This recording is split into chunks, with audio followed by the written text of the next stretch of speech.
Hey, Warrior Saints, good morning. Happy Labor Day to all of you beautiful people. Glad to have you in with us as we celebrate this national holiday. We're going to be quick so you can go enjoy your barbecues or your time with your family and friends, but we wanted to talk about Labor Day and, more importantly, the true labor. Before we do that, remember, visit us at warriorsaints.org, get the book, subscribe to the library, and get with us on the way of the Warrior Saint. Labor Day is a national holiday, as you know. It's the first Monday in September. And the origins of Labor Day, for those who may not know, I'm sure most of you do, but as I was researching for this, we found that the origins of Labor Day started in the late 1880s, or in the 1880s, probably actually the early 1880s, was eventually the holiday was signed into law by President Grover Cleveland in 84. If I have that date wrong, forgive. But the reason for Labor Day was that as the Industrial Revolution was expanding in the United States, factory, mill, and textile workers, just all of the laborers in America, were working ridiculously long hours, some 12 to 15 hours a day, 7 days a week. Even they had children working. There were no breaks, no food, no sanitation. Even somewhere we saw that they couldn't even get access to fresh air. It was really rough conditions, right? Everything was moving from an agrarian society into an industrial society. And so you got to have people to work to do all this stuff. And it was like chaotic and crazy. And the workers, the laborers, revolted, basically having marches, parades, celebrations. What do you call them? Not petitions. What's the word? Protests. Thank you, Greg. You know, where they were like, look, guys, let's renegotiate our wages and our times. Let's keep this safe and healthy so we can continue to produce and work. And we're not trying to just barely eke out a living, right? And so after all of those negotiations, the laborers recognized we need to work hard, but we also need to find rest so that we are good and ready to go at tomorrow's workday. The holiday, as we said, signed into law as an official holiday by President Grover Cleveland, and hence the birth of Labor Day. So as we celebrate that and all of those people who work so hard and continue to work hard for us, happy Labor Day to you and to them.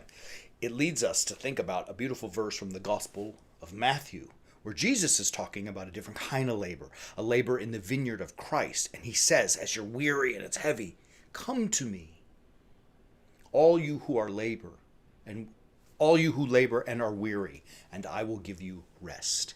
Right? So in this text, you hear this word rest, that Christ will give us rest.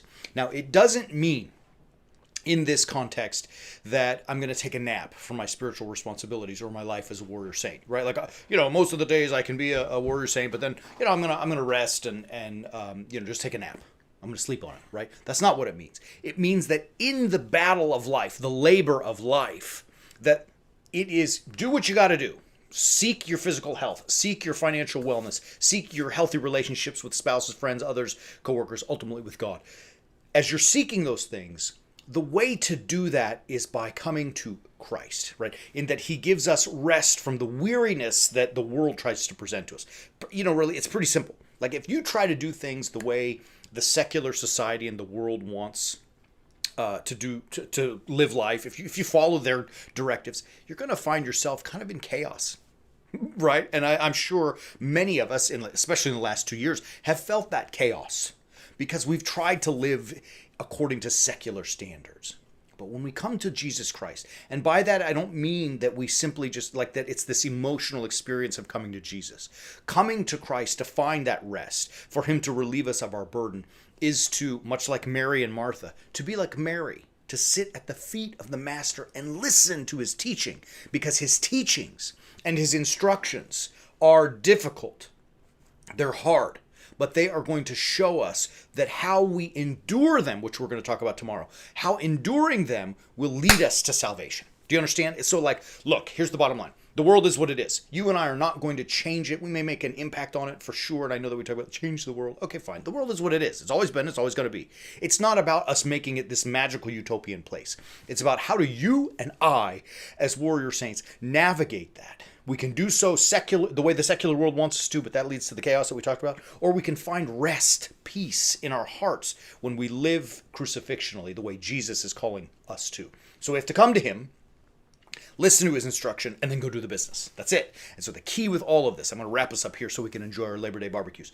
The key to all of this is living a crucifixional life, right? That is where we find rest. It doesn't mean life will be easy. In fact, I believe, and have told you all many times, you don't even want it easy. We like the grind, the suffer, the struggle. We like that because it makes us feel alive.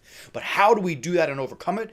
It is through living a crucifixional life, sacrificing myself, my ego, for the sake of another person. And when we do that, by God, it works. To help you do that, we have created the Way of the Warrior Saint. I'm tired of saying it. Just do it. Today's the day. Visit the website. Subscribe to the Way of the Warrior Saint. $8, dude. Nothing. Do it. We'll be back tomorrow, and we're going to talk about how we endure through all of these things. Until then, as always, keep walking on the Way of the Warrior Saint.